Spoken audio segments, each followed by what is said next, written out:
حضرت عبد الرحمن بن ابی عمیرہ رضی اللہ تعالی عنہ آپ فرماندے نے حضور علیہ السلام نے حضرت امیر معاویہ رضی اللہ تعالی عنہ دے بارے دعا کی تھی اللہ رب العزت دی بارگاہ دے اندر۔ حضور علیہ السلام نے آپ نے ید اللہ ورگے گورے گورے ہاتھ اٹھائے تو رب تعالیٰ دی بارگاہ دے اندر دعا کی تھی، اللہم اجعلہ ہادیا مہدیا وہدی بھی، اللہم اجعلہ ہادیا مہدیا وہدی بھی۔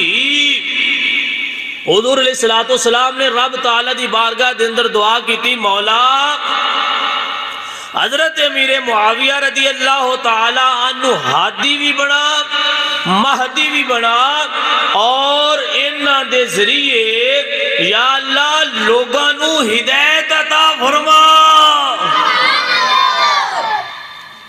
حضور علیہ السلام دعا فرما رہے ہیں، جامع ترمذی دے اندر یہ روایت موجود ہے کہ حضور علیہ السلام دعا فرما رہے ہیں، یا اللہ حضرت امیر معاویہ دے ذریعے لوگاں نو ہدایت عطا فرما۔ جنہ دے ذریعے حضور فرما دے نے مولا لوگاں نو ہدایت عطا فرماؤ، خود کتنے ہدایت یافتہ ہو رہے ہیں۔ اللہ اکبر کبیرہ۔ اسی تاریخ دیاں من گڑت اور جھوٹیاں روایات دا سہارا لے کے حضور دے صحابہ دے بارے بک بک نہیں نہ کر سکنے ہیں نہ سن سکنے ہیں، کیونکہ کران گے یا سن کے ان دی تائید کران گے تو ایمان تو خارج ہوان گے، آمینہ دے لال نو ناراض کران گے، رب نو ناراض کران گے۔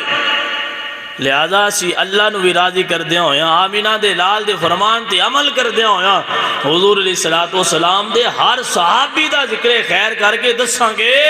کیسے حضور دے یارہ نو انج منی دے جنہی آمینہ دے لال نے منوایا۔